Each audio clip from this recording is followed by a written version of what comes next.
Mr. Speaker, Mr. Vice President, members of Congress, my fellow Americans.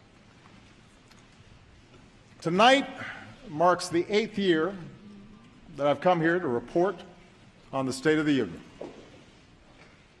And for this final one, I'm going to try to make it a little shorter.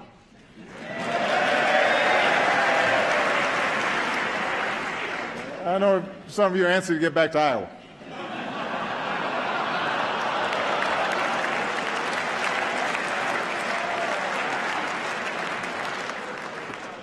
I've been there. I'll be shaking hands afterwards if you want some tips.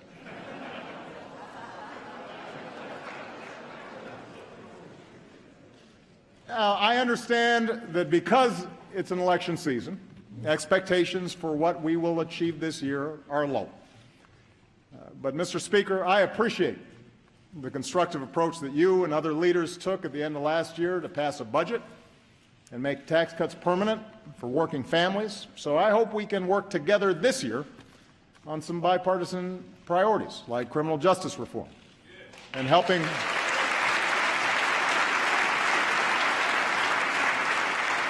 people who are battling prescription drug abuse and heroin abuse.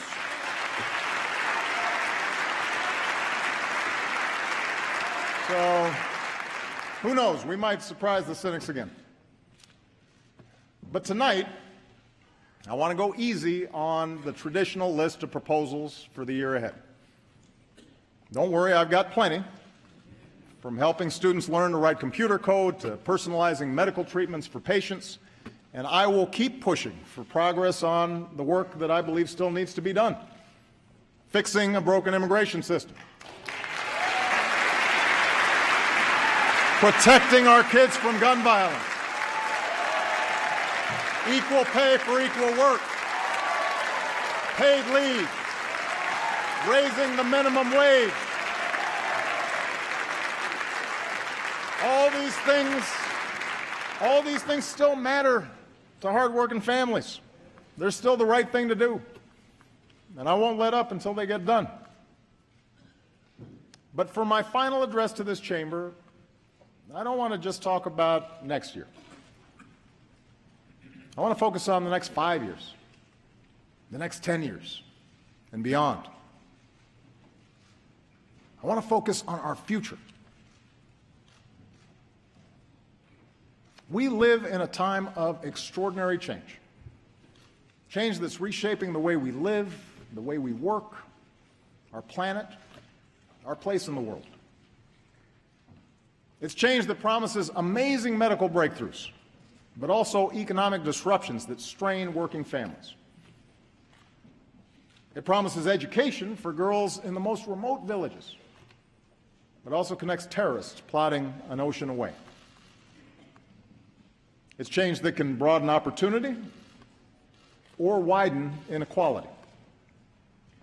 And whether we like it or not, the pace of this change will only accelerate. America's been through big changes before. Wars and depression, the influx of new immigrants, workers fighting for a fair deal, movements to expand civil rights. Each time, there have been those who told us to fear the future, who claimed we could slam the brakes on change, who promised to restore past glory if we just got some group or idea that was threatening America under control. And each time we overcame those fears. We did not, in the words of Lincoln, adhere to the dogmas of the quiet past. Instead, we thought anew and acted anew. We made change work for us, always extending America's promise outward to the next frontier, to more people. And because we did, because we saw opportunity where others saw peril, we emerged stronger and better than before. What was true then can be true now. Our unique strengths as a nation, our optimism and work ethic, our spirit of discovery, our diversity, our commitment to rule of law. These things give us everything we need to ensure prosperity and security for generations to come. In fact, it's in that spirit that we have made progress these past 7 years. That's how we recovered from the worst economic crisis in generations.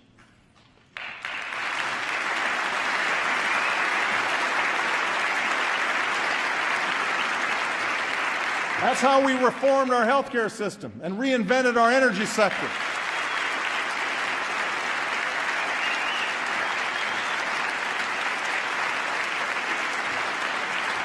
That's how we delivered more care and benefits to our troops coming home and our veterans. That's how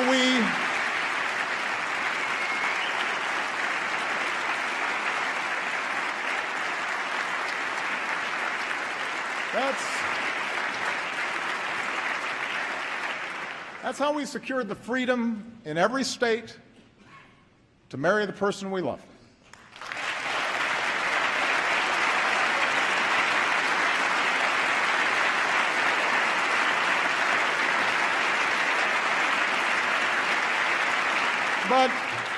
But such progress is not inevitable. It's the result of choices we make together.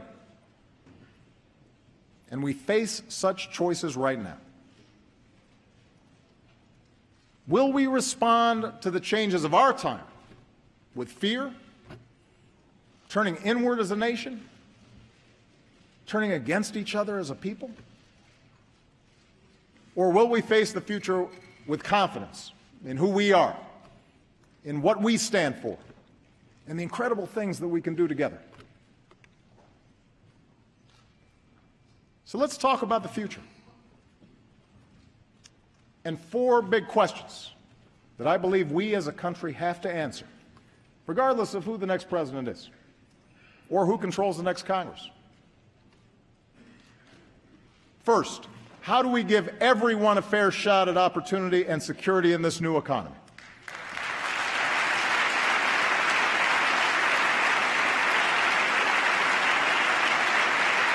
Second, how do we make technology work for us and not against us, especially when it comes to solving urgent challenges like climate change?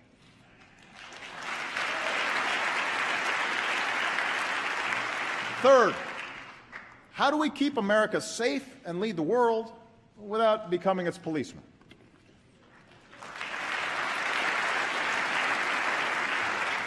And finally, how can we make our politics reflect what's best in us and not what's worse?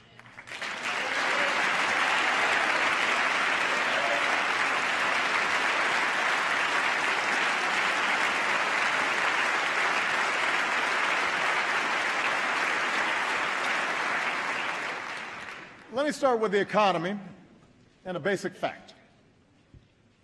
The United States of America, right now, has the strongest, most durable economy in the world.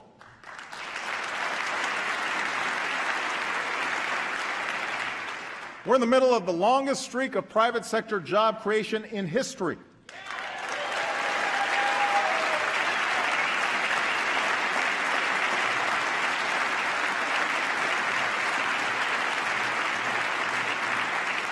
More than 14 million new jobs, the strongest 2 years of job growth since the 1990s, an unemployment rate cut in half. Our auto industry just had its best year ever.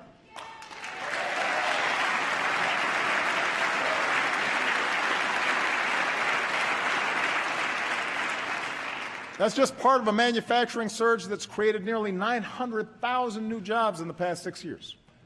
And we've done all this while cutting our deficits by almost 3/4.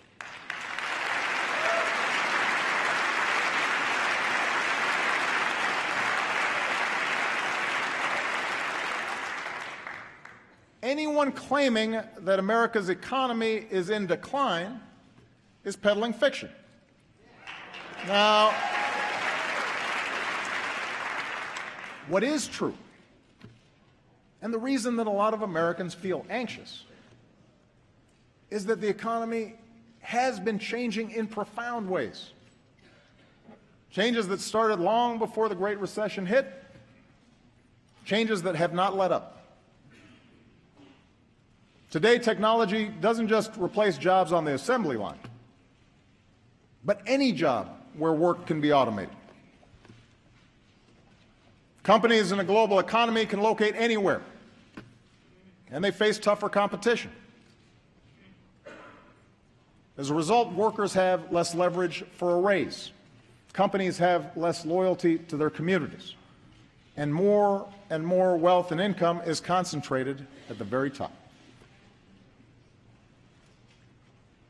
All these trends have squeezed workers, even when they have jobs, even when the economy is growing. It's made it harder for a hard-working family to pull itself out of poverty, harder for young people to start their careers, tougher for workers to retire when they want to. And although none of these trends are unique to America, they do offend our uniquely American belief that everybody who works hard should get a fair shot. For the past 7 years, our goal has been a growing economy that also works better for everybody. We've made progress, but we need to make more. And despite all the political arguments that we've had these past few years, there are actually some areas where Americans broadly agree. We agree that real opportunity requires every American to get the education and training they need to land a good-paying job. The bipartisan reform of No Child Left Behind was an important start. And together we've increased early childhood education, lifted high school graduation rates to new highs, boosted graduates in fields like engineering. In the coming years, we should build on that progress by providing pre-K for all and offering every student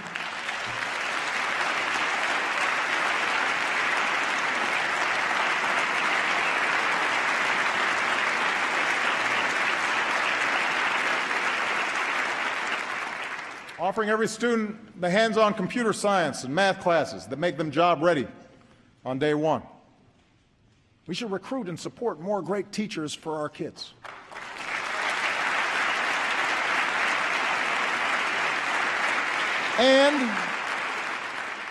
And we have to make college affordable for every American.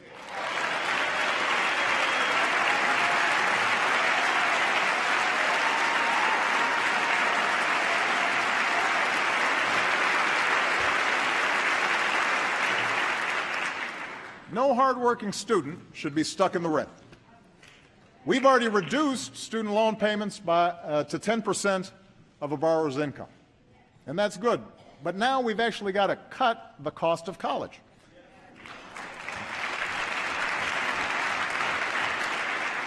Providing 2 years of community college at no cost for every responsible student is one of the best ways to do that, and I'm going to keep fighting to get that started this year. It's the right thing to do.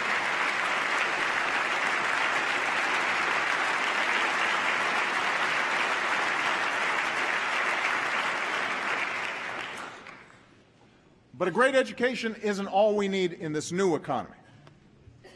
We also need benefits and protections that provide a basic measure of security. It's not too much of a stretch to say that some of the only people in America who are going to work the same job in the same place with a health and retirement package for 30 years are sitting in this chamber.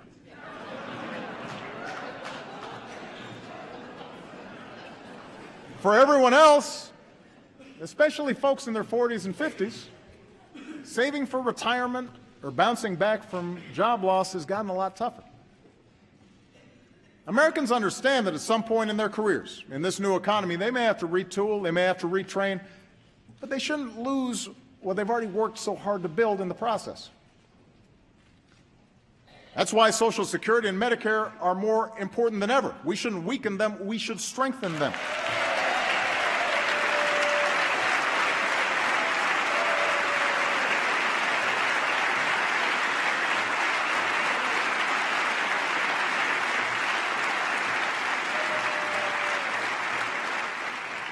And for Americans short of retirement,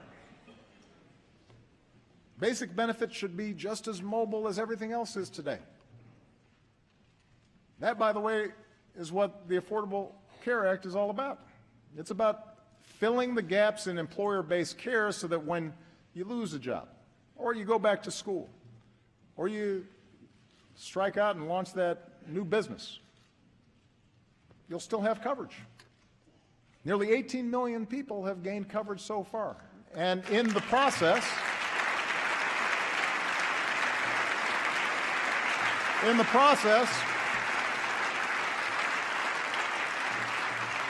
healthcare inflation has slowed, and our businesses have created jobs every single month since it became law.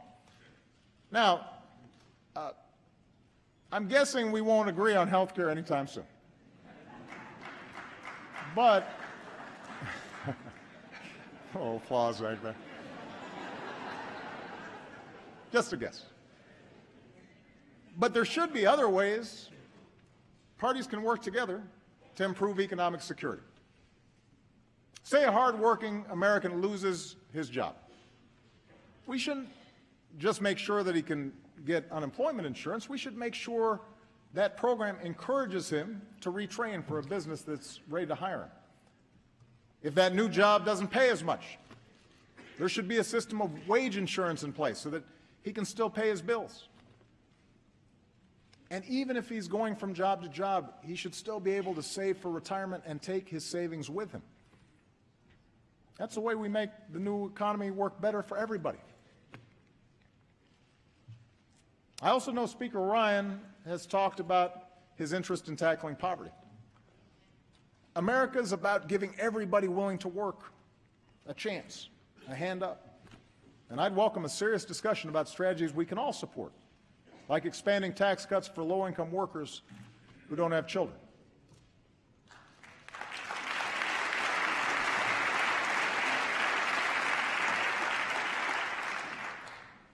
But there are some areas where we just have to be honest. It has been difficult to find agreement over the last 7 years. And a lot of them fall under the category of what role the government should play in making sure the system's not rigged in favor of the wealthiest and biggest corporations. And it's an honest disagreement. And the American people have a choice to make. I believe a thriving private sector is the lifeblood of our economy. I think there are outdated regulations that need to be changed. There is red tape that needs to be cut. There you go. Yeah.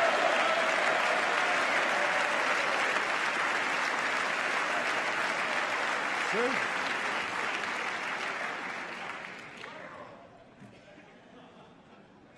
But after years now of record corporate profits, working families won't get more opportunity or bigger paychecks just by letting big banks or big oil or hedge funds make their own rules at everybody else's expense.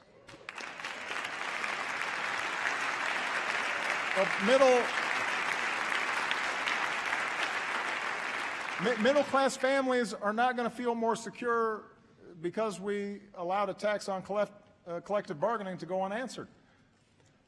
Food stamp recipients did not cause the financial crisis. Recklessness on Wall Street did.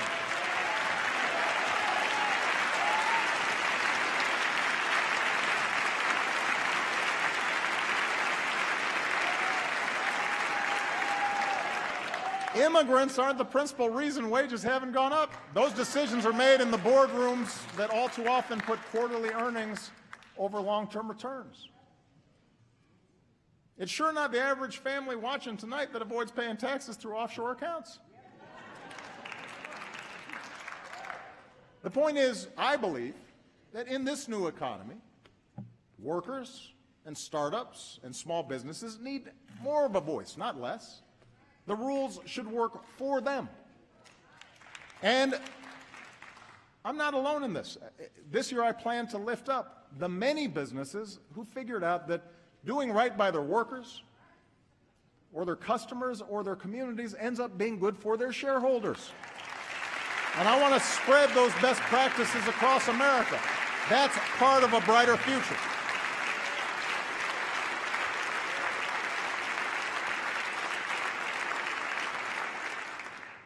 In fact, it turns out many of our best corporate citizens are also our most creative. And this brings me to the second big question we as a country have to answer. How do we reignite that spirit of innovation to meet our biggest challenges?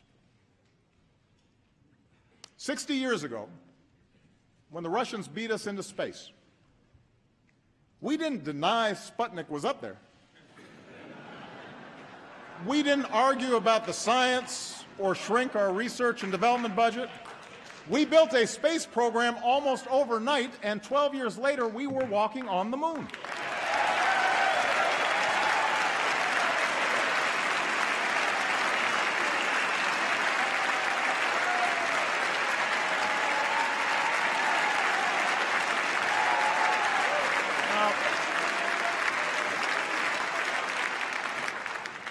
That spirit of discovery is in our DNA.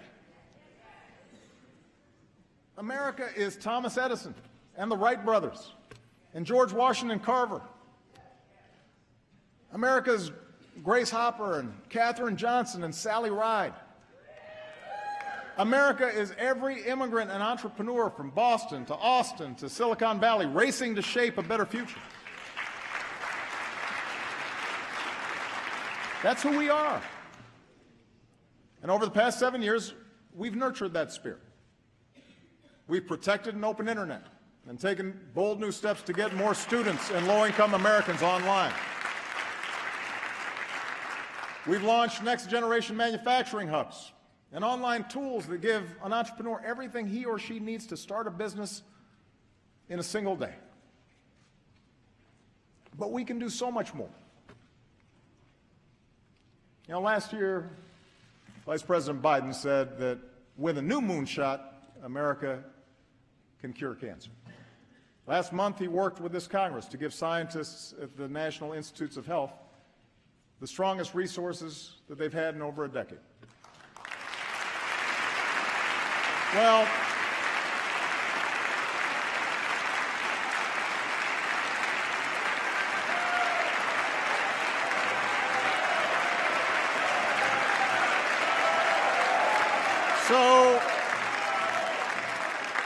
So tonight I'm announcing a new national effort to get it done. And because he's gone to the mat for all of us on so many issues over the past 40 years, I'm putting Joe in charge of mission control.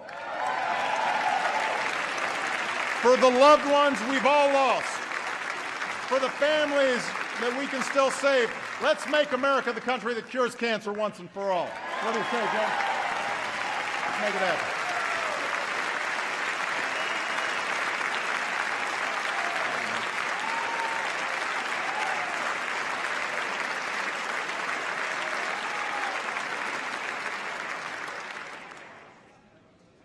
Now, medical research is critical.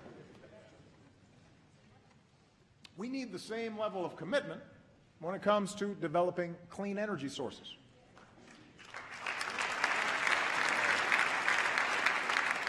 Look, if anybody still wants to dispute the science around climate change, have at it. You will be pretty lonely because you'll be debating our military, most of America's business leaders, the majority of the American people, almost the entire scientific community, and 200 nations around the world who agree it's a problem and intend to solve it. But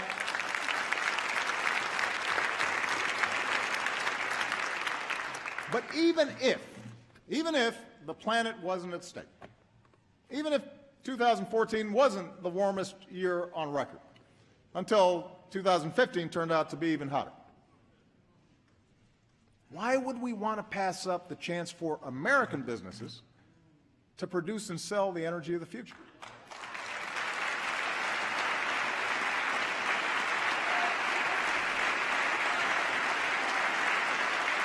Listen,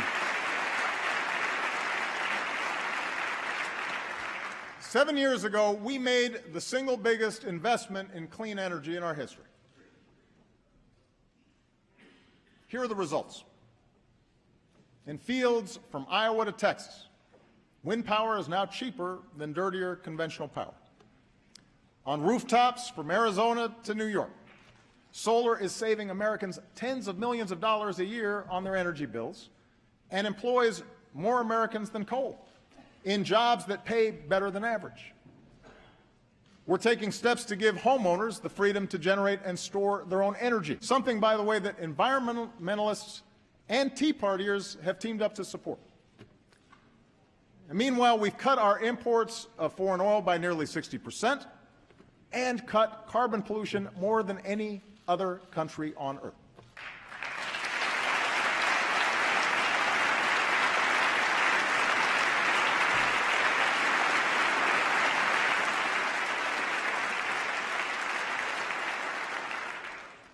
Gas under $2 a gallon ain't bad either.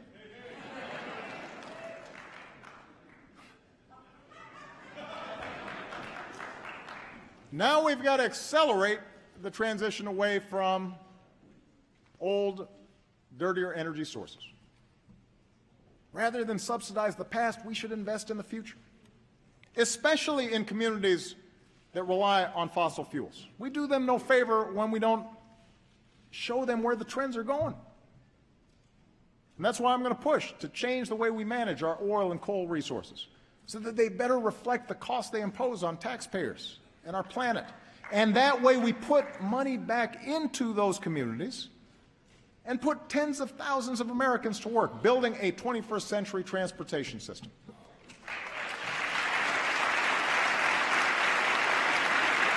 Now,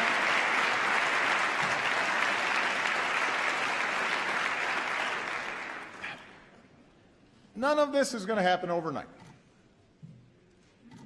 And yes, there are plenty of entrenched interests who want to protect the status quo. But the jobs we'll create, the money we'll save, the planet we'll preserve, that is the kind of future our kids and our grandkids deserve. And it's within our grasp. And climate change is just one of many issues where our security is linked to the rest of the world. And that's why the third big question that we have to answer together is how to keep America safe and strong without either isolating ourselves or trying to nation build everywhere there's a problem. I told you earlier, all the talk of America's economic decline is political hot air. Well, so is all the rhetoric you hear about our enemies getting stronger and America getting weaker. Let me tell you something. The United States of America is the most powerful nation on earth. Period. Period. It's not even close. It's not even close.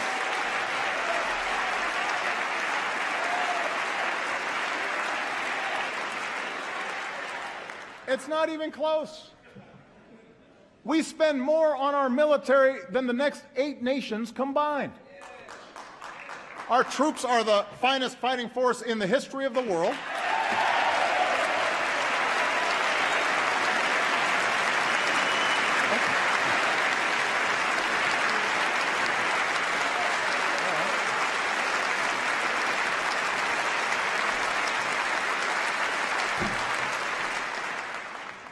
No nation attacks us directly or our allies because they know that's the path to ruin. Surveys show our standing around the world is higher than when I was elected to this office, and when it comes to every important international issue. People of the world do not look to Beijing or Moscow to lead, they call us.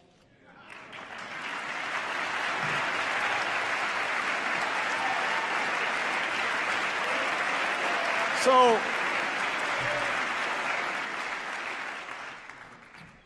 I think it's useful to level set here. Because when we don't make good decisions. Now, as someone who begins every day with an intelligence briefing, I know this is a dangerous time. But that's not primarily because of some looming superpower out there, and it's certainly not because of diminished American strength. In today's world, we're threatened less by evil empires and more by failing states. The Middle East is going through a transformation that will play out for a generation, rooted in conflicts that date back millennia. Economic headwinds are blowing in from a Chinese economy that is in significant transition. Even as their economy severely contracts, Russia is pouring resources in to prop up Ukraine and Syria, client states that they saw slipping away from their orbit. And the international system we built after World War II is now struggling to keep pace with this new reality. It's up to us, the United States of America, to help remake that system. And to do that well, it means that we've got to set priorities. Priority number one is protecting the American people and going after terrorist networks.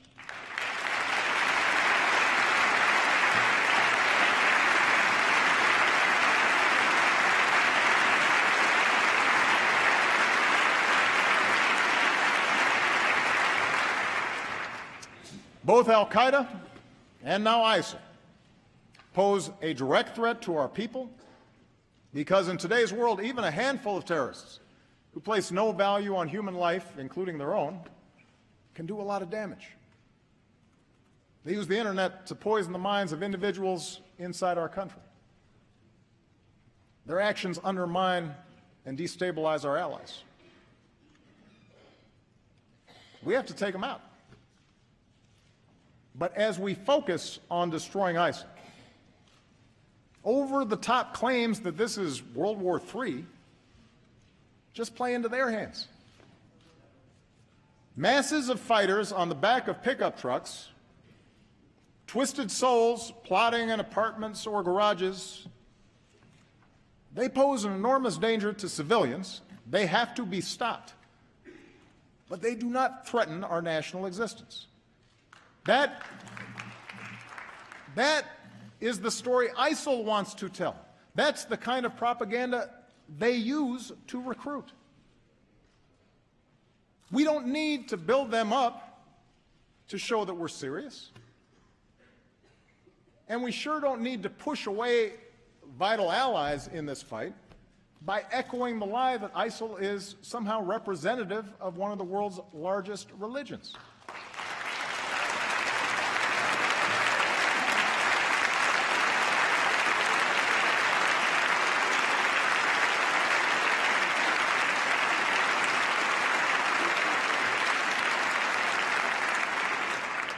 We just need to call them what they are, killers and fanatics who have to be rooted out, hunted down, and destroyed.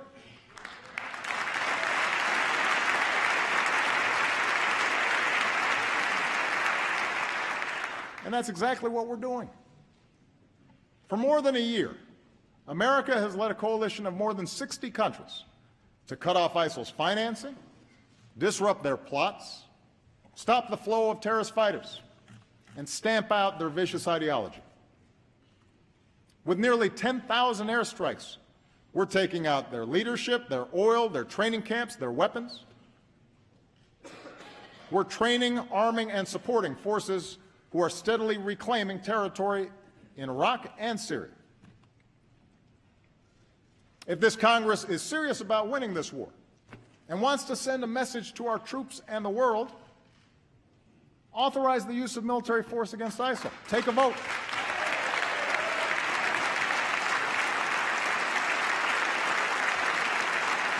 Take a vote.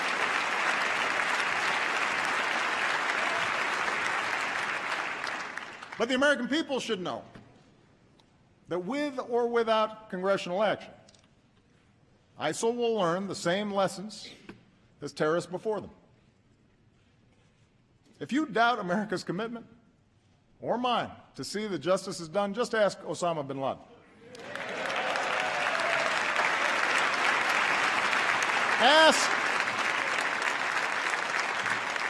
Ask the leader of al-Qaeda in Yemen, who was taken out last year, or the perpetrator of the Benghazi attacks, who sits in a prison cell.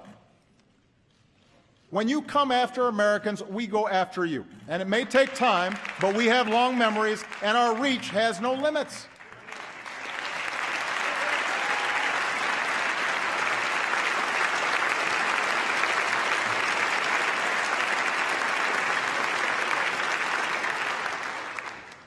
Our foreign policy has to be focused on the threat from ISIL and al-Qaeda. But it can't stop there. For even without ISIL, even without al-Qaeda, instability will continue for decades in many parts of the world. In the Middle East, in Afghanistan and parts of Pakistan, in parts of Central America and Africa and Asia. Some of these places may become safe havens for new terrorist networks. Others will just fall victim to ethnic conflict or famine, feeding the next wave of refugees. The world will look to us to help solve these problems. And our answer needs to be more than tough talk or calls to carpet bomb civilians. That may work as a TV soundbite, but it doesn't pass muster on the world stage. We also can't try to take over and rebuild every country that falls into crisis, even if it's done with the best of intentions. That's not leadership. That's a recipe for quagmire, spilling American blood and treasure that ultimately will weaken us. It's the lesson of Vietnam. It's the lesson of Iraq, and we should have learned it by now.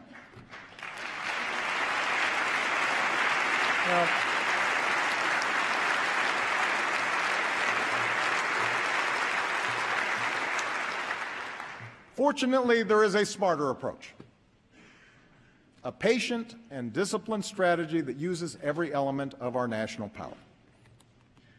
It says America will always act, alone if necessary, to protect our people and our allies. But on issues of global concern, we will mobilize the world to work with us and make sure other countries pull their own weight. That's our approach to conflicts like Syria, where we're partnering with local forces and leading international efforts to help that broken society pursue a lasting peace. That's why we built a global coalition with sanctions and principled diplomacy to prevent a nuclear-armed Iran. And as we speak, Iran has rolled back its nuclear program, shipped out its uranium stockpile, and the world has avoided another war.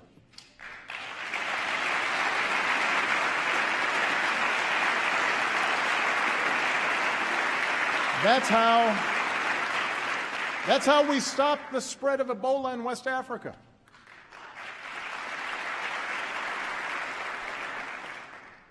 Our military, our doctors, our development workers, they were heroic. They set up the platform that then allowed other countries to join in behind us and stamp out that epidemic. Hundreds of thousands, maybe a couple million lives were saved. That's how we forged a Trans-Pacific Partnership to open markets and protect workers and the environment and advance American leadership in Asia.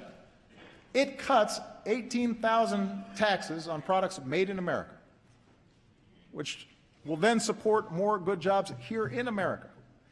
With TPP, China does not set the rules in that region, we do. You want to show our strength in this new century? Approve this agreement. Give us the tools to enforce it. It's the right thing to do.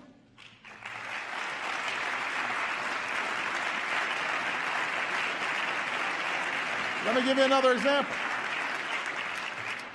50 years of isolating Cuba had failed to promote democracy.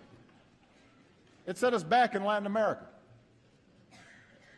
That's why we restored diplomatic relations, opened the door to travel and commerce, positioned ourselves to improve the lives of the Cuban people.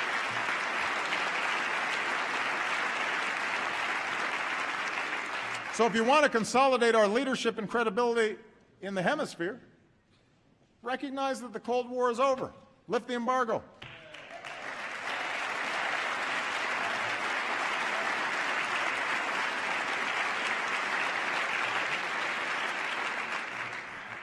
The point is, American leadership in the 21st century is not a choice between ignoring the rest of the world, except when we kill terrorists, or occupying and rebuilding whatever society is unraveling. Leadership means a wise application of military power and rallying the world behind causes that are right. It means seeing our foreign assistance as a part of our national security, not something separate, not charity. When we lead nearly 200 nations to the most ambitious agreement in history to fight climate change, yes, that helps vulnerable countries, but it also protects our kids. When we help Ukraine defend its democracy, or Colombia resolve a decades-long war, that strengthens the international order we depend on. When we help African countries feed their people and care for the sick, it's the right thing to do, and it prevents the next pandemic from reaching our shores. You know, right now we're on track to end the scourge of HIV/AIDS. That's within our grasp. And we have the chance to accomplish the same thing with malaria, something I'll be pushing this Congress to fund this year.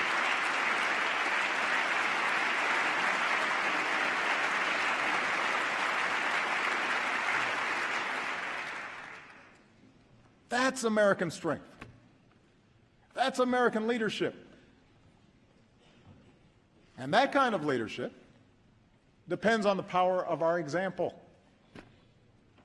That's why I will keep working to shut down the prison at Guantanamo. It is expensive, it is unnecessary, and it only serves as a recruitment brochure for our enemies. There's a better way. And that's why we need to reject any politics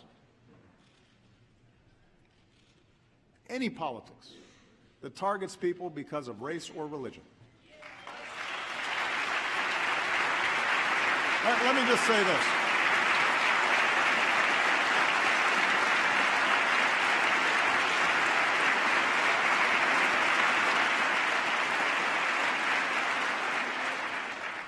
This is not a matter of political correctness. This is a matter of understanding just what it is that makes us strong. The world respects us not just for our arsenal.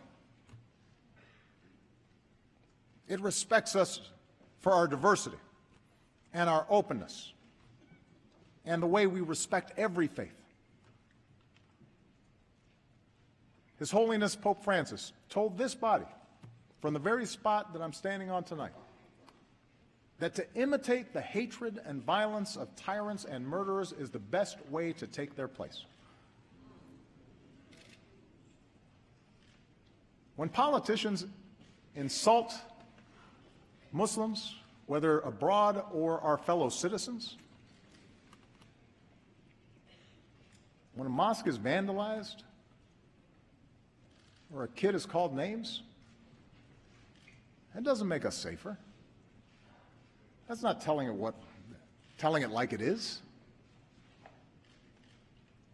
It's just wrong. It diminishes us in the eyes of the world. It makes it harder to achieve our goals. It betrays who we are as a country.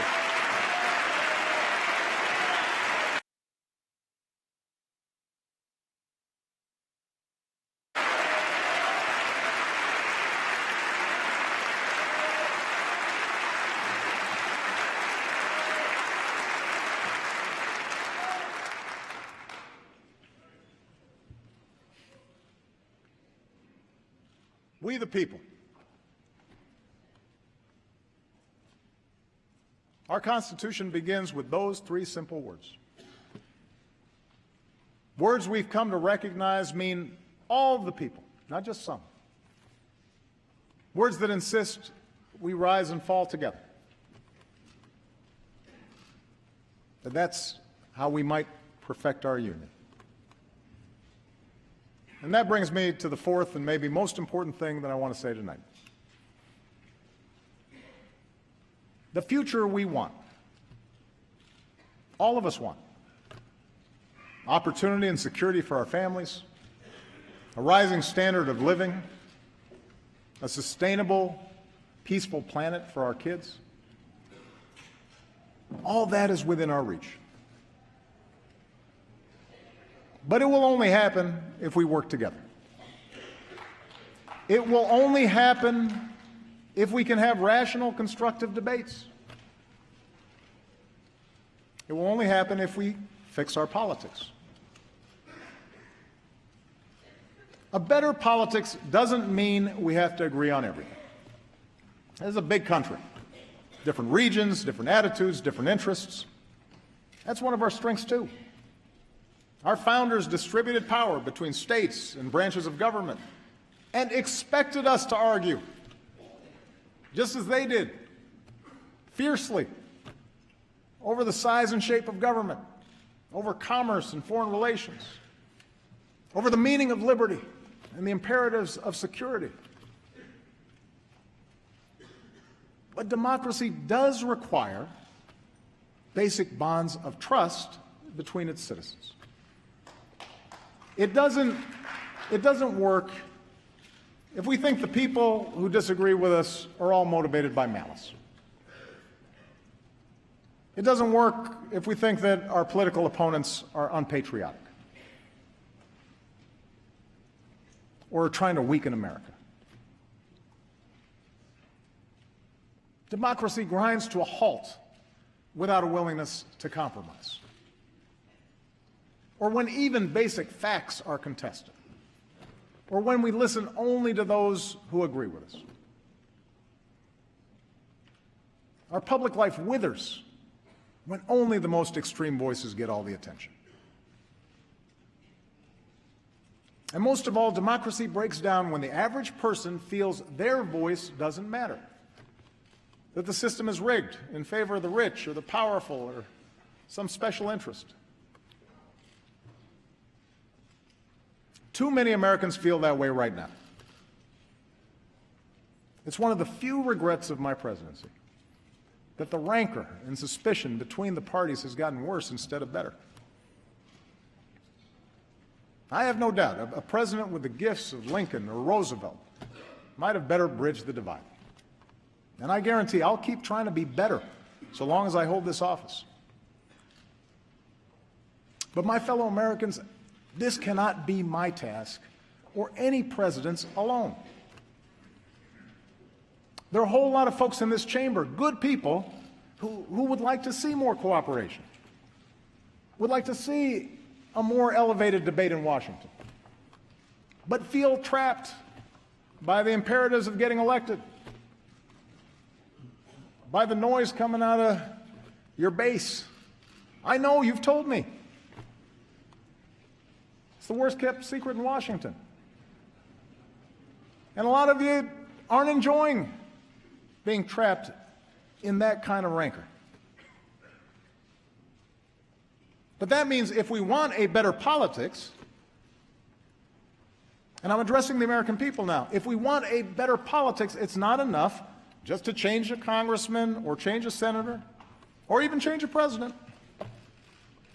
We have to change the system to reflect our better selves.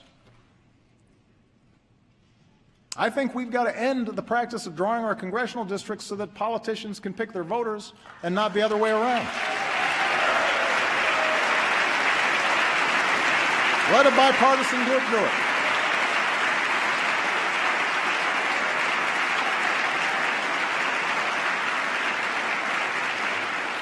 I believe we've got to reduce the influence of money in our politics so that A handful of families or hidden interests can't bankroll our elections.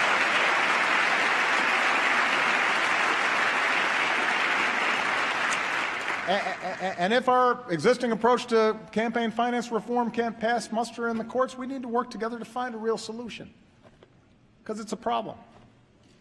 And most of you don't like raising money. I know. I've done it. We've got to make it easier to vote, not harder. We need to modernize it for the way we live now.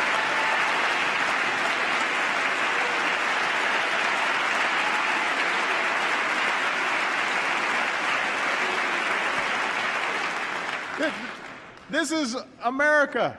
We want to make it easier for people to participate. And over the course of this year, I intend to travel the country to push for reforms that do just that. But I can't do these things on my own. Changes in our political process, in not just who gets elected, but how they get elected, that will only happen when the American people demand it. It depends on you. That's what's meant by a government of, by and for the people.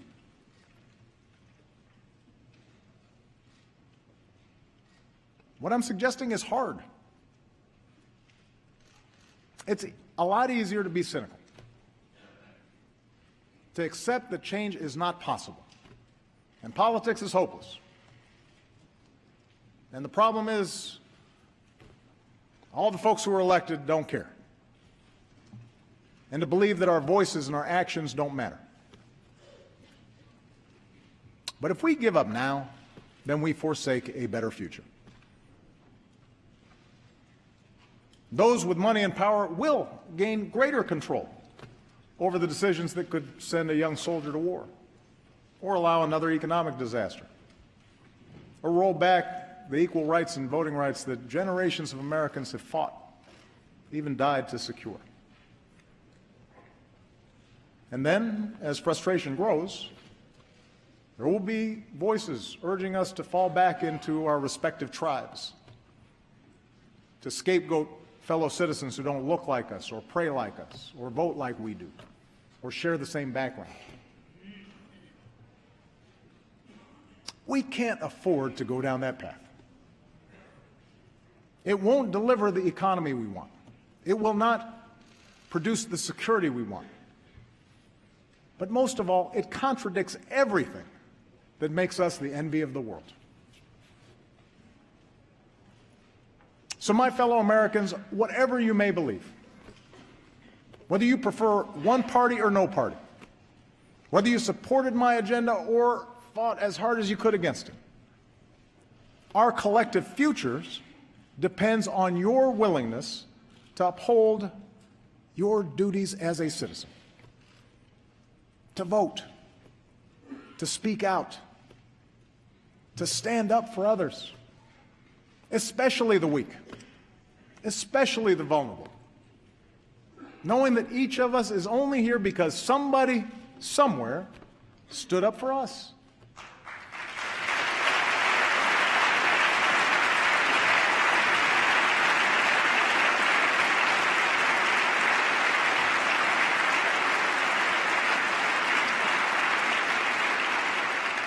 We need every American to stay active in our public life, and not just during election time, so that our public life reflects the goodness and the decency that I see in the American people every single day.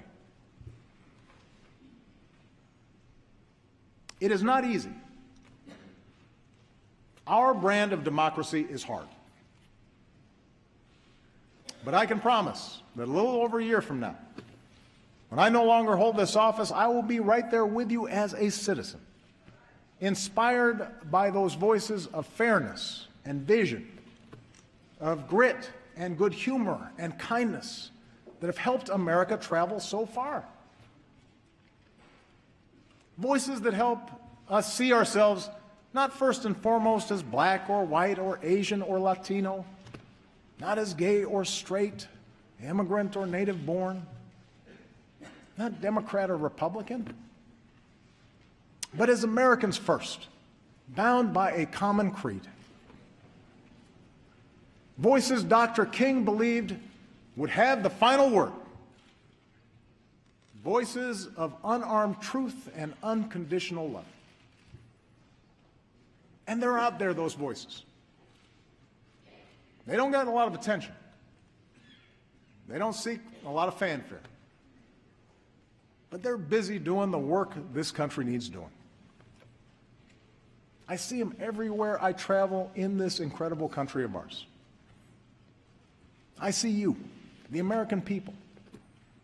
And in your daily acts of citizenship, I see our future unfolding. I see it in the worker on the assembly line who clocked extra shifts to keep his company open, and the boss who pays him higher wages instead of laying him off. I see it in the dreamer who stays up late at night to finish her science project, and the teacher who comes in early, maybe with some extra supplies that she bought because she knows that that young girl might someday cure a disease. I see it in the American who served his time, made bad mistakes as a child, but now is dreaming of starting over. And I see it in the business owner who gives him that second chance. The protester determined to prove that justice matters. And the young cop walking the beat, treating everybody with respect, doing the brave, quiet work of keeping us safe. I see it in the soldier who gives almost everything to save his brothers. The nurse who tends to him till he can run a marathon. The community that lines up to cheer him on. It's the son who finds the courage to come out as who he is. And the father whose love for that son overrides everything he's been taught. I see it in the elderly woman who will wait in line to cast her vote as long as she has to. The new citizen who casts his vote for the first time. The volunteers at the polls who believe every vote should count. Because each of them, in different ways, know how much that precious right is worth. That's the America I know. That's the country we love. Clear-eyed, big-hearted, undaunted by challenge, optimistic that unarmed truth and unconditional love will have the final word. That's what makes me so hopeful about our future. I believe in change because I believe in you, the American people. And that's why I stand here as confident as I have ever been that the state of our union is strong. Thank you. God bless you. God bless the United States of America.